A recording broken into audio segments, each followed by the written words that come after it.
Hello, everybody. It is noon, according to my iPad clock, on Friday, and it's week 8 of COVID quarantine in New York City. Hey, thank you for joining me. I'm Terry Grease from Irondale, and I see a lot of my friends coming on here. And thanks for spending a few minutes with me right now to do some improv. I hope your quarantine is giving you little bits of pleasure here and there. I hope you're getting to read that book you want to read or check out that movie or play. There's a lot of opportunity to stay connected, which has been fun. In fact, I did something really fun yesterday. A friend of mine who I got to teach with a lot at the Aldous Center for Communicating Science, James Ray, started a webcast called Very Cool People Doing Awesome Things. And he invited me to be his guest yesterday, which was really fun. And he got to talk about improv. So we did that for about an hour, and I think that webcast will live on the Irondale website, irondale.org, so if you want to check that out. It was a fun conversation, and James is probably the best interviewer I've ever come across. He's really quite brilliant at it, at many things. Anyway, I got to talk about improv and think about improv, and it's great to be able to do that again today with you all. Today's topic or theme is Eat My Words, and we'll get into dealing with some text. But first, let's go back to our breathing and visioning. So find that place you like to stand by yourself in your room, hands at your side, and just focus on the old breath. Close your eyes. Be with yourself, which sounds funny because we've been with ourselves for a long time now, but really be with yourself and embrace that. Embrace the experience, the pleasantry, the satisfaction of being with yourself. Just focus on your exhalation. We'll spend about 15 or 20 minutes together today. And focus on the exhalation, on a little hissing sound, so it sounds like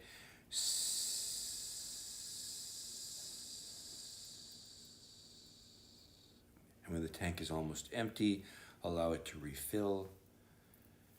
And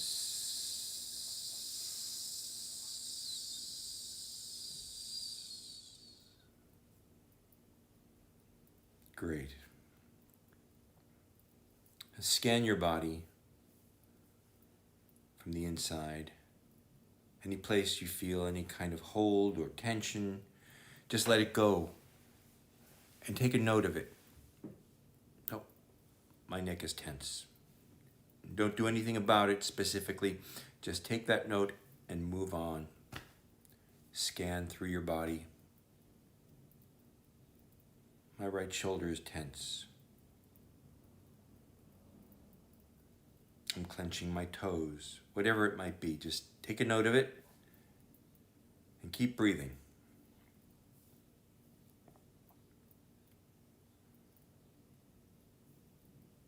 Now let's do a minute of that visioning exercise where you see yourself on a movie screen behind your closed eyes.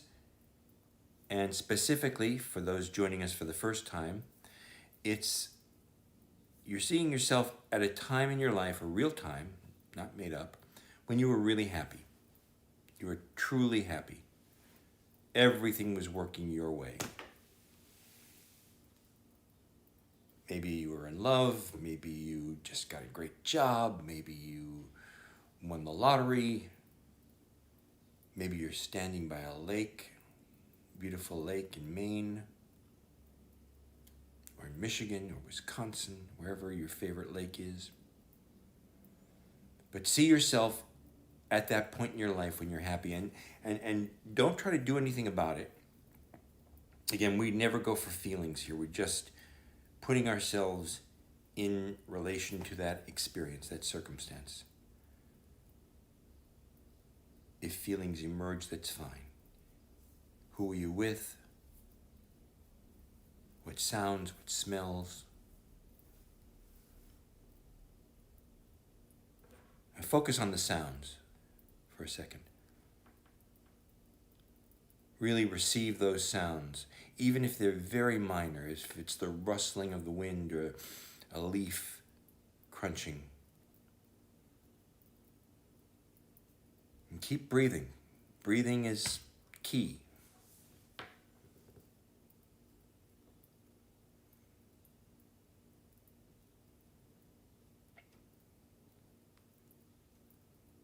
Who are you with on this day, at this moment? Maybe you were by yourself. It's great. Okay, when you have really experienced or re-experienced your optimal self, just let that screen fade out, go to black. And again, focus on the breath. I'm going to be a pain in the neck about that. Focus on the breath.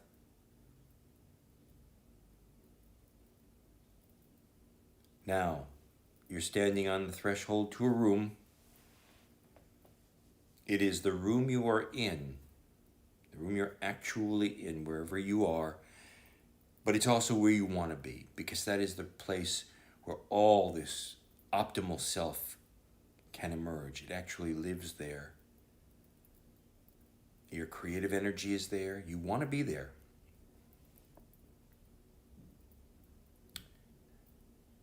But to be there and to be creative there, you have to leave whatever baggage is preventing you from seeing your space and being in your space as a creative space. Leave that baggage behind, whatever that may be. It could be trivial baggage like, oh, I just had a fight over Zoom with somebody. Or it could be existential baggage, I'm lonely.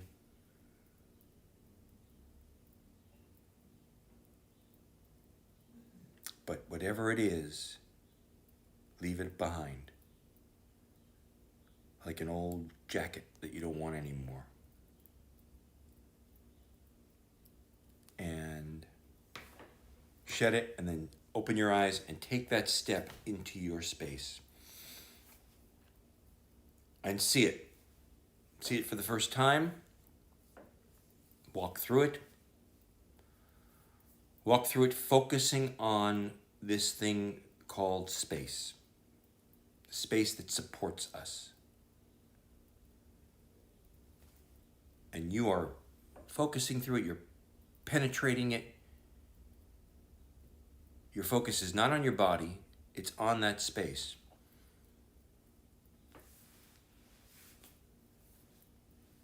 And as you're walking through the space, really investigate it with your whole body. Let it support you. Put space under your arms, put space between your legs. But at the same time, penetrate it, investigate it. Not just with your arms, but with your whole body. I realize how much time we spend resisting the space that we're in. And it's an impediment to us. So let's really embrace it. Let's really focus on finding out what that is. We are theater scientists, we are improv scientists today, and we're investigating this space. And when I clap my hands, I want you to keep walking through the space, focusing on the space, but go as fast as you can. Even if your room is small, use every bit of that space. Go as fast as you can when I clap my hands. Ready? Fast as you can. Try not to bump into anything. Be aware of all that space. Focus on the space. That's right. In, out, around. Use the furniture as if they were other people. If there are other people, use them as other people. And get ready. We'll switch to regular speed.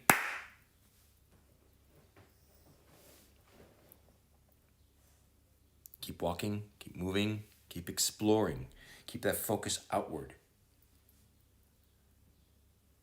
And when I clap again, we're going to move to slow motion. You're going to slow yourself down, and I'll coach you through it. Ready? And go in slow motion.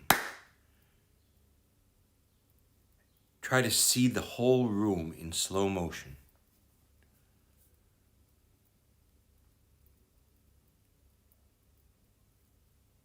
The eyes in your head move in slow motion. If your tongue moves in your mouth, it's in slow motion. Keep moving. Try to go sit in a chair or on the couch in slow motion. And as you're doing this, slow your thoughts down. Try to think in slow motion.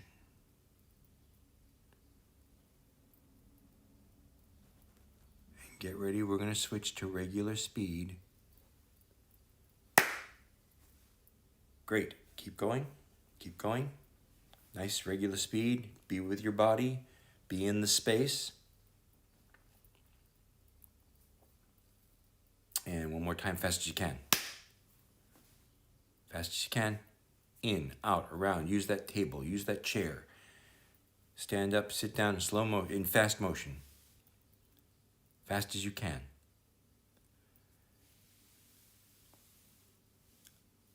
And relax. Okay, relax for a second. Shake it out.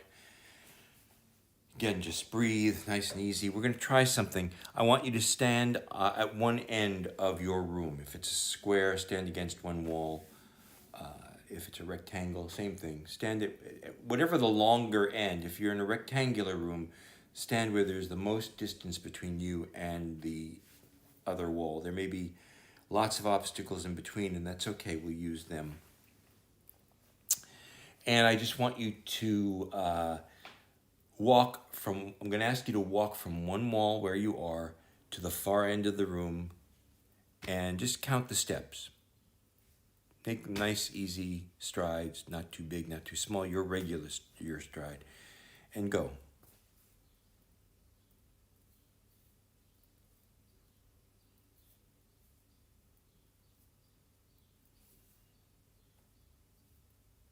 When you get to the other wall, just turn around. I have no idea how big your room is, so I'm just guesstimating time here. Good. All right. Now, I want you to do the same thing. I want you to go back to the other wall, however many steps that took you. But I want you to do it this time in 8 equidistant steps. See if you can do it in 8 equidistant steps. And in such a way that it doesn't look like you're adjusting your stride, but you're walking as normally as possible. When I say go, I want you to go from one wall to the other wall in 8 equidistant steps. Go.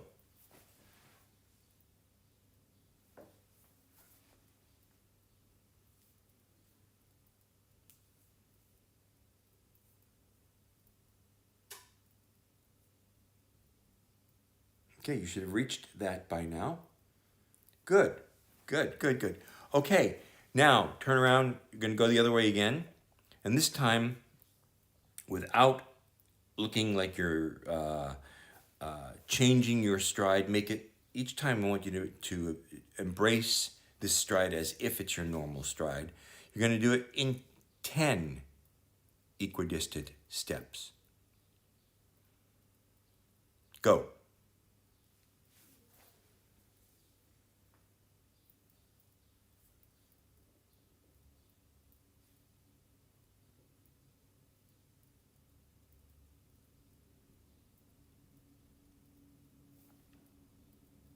Okay, you should have reached it. If not, it's fine. Keep going. Turn around.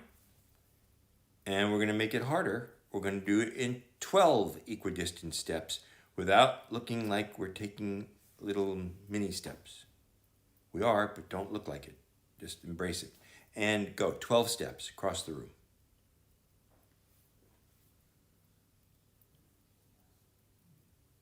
And as we're doing this, how does it make your body feel?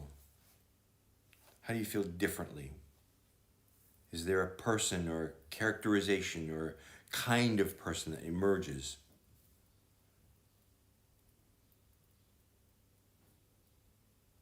Great.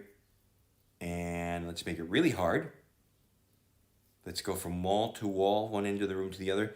20 equidistant steps. And go.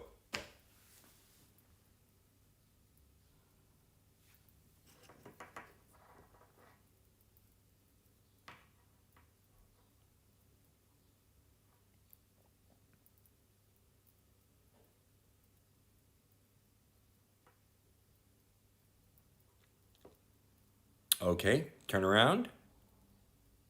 Okay, another challenge. You're going to try to do this in 4 equidistant steps without looking like you're playing Mother May I, making giant steps. Just absorb what needs to do to make that adjustment, what you need to do to make the adjustment. Ready? 4 steps across the room and go.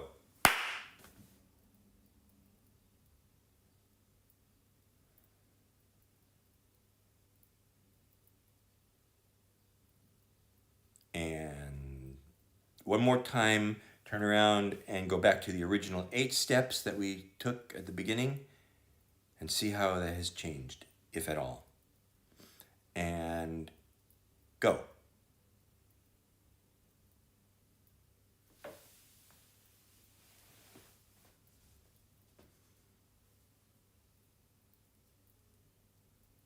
Great.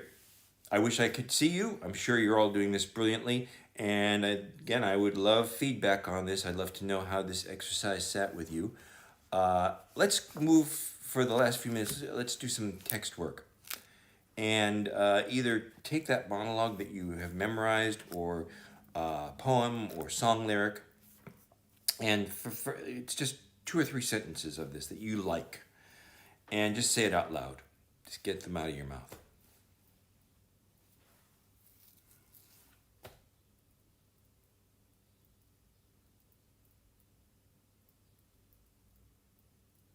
Okay, good.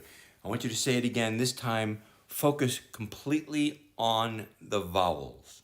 So it's almost like the consonants are not there. Say the words with the same kind of meaning that you imbued it the first time, but just okay? And focus on the vowels. Go.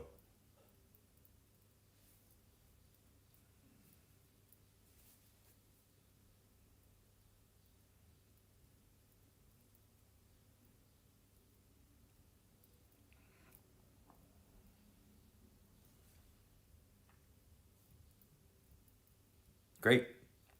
One more time, same text, same song lyric, whatever. This time, focus on the consonants. So the consonants are really the thing you're paying attention to. Forget about the vowels. There are no vowels. And go.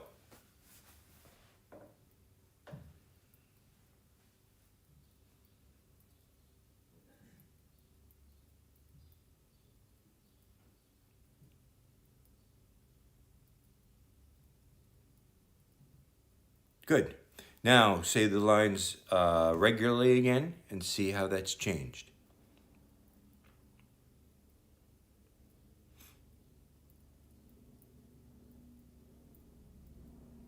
Okay, terrific. Now take what you feel is the most important word in each line. And last week we played with this idea of sending that sound out and letting it land. So just we're going to forget about the other words and just, if it's 3 lines, there should be 3 important words perhaps. And you're going to send each of those words out and let them land. Send them specifically to a place. Send them to the couch, send them to the chair, send them to the washing machine, send them into the kitchen, but let them land. And use those 3 words. Go.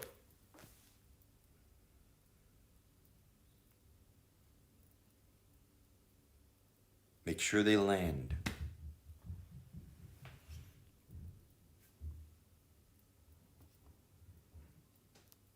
Great. Okay, now take the last word of every sentence. So you're going to say the whole sentence, but at the end of each sentence, you're going to focus on that word. You're going to send that word out. Doesn't mean you have to be louder. Just means you have to make it fly across the space, land in a specific place, and go. Last word of each sentence.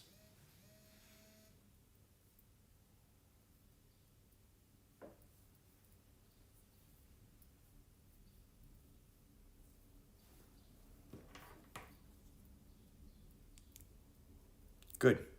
Good. Finally, let's just say the text out loud and see what's changed, if anything.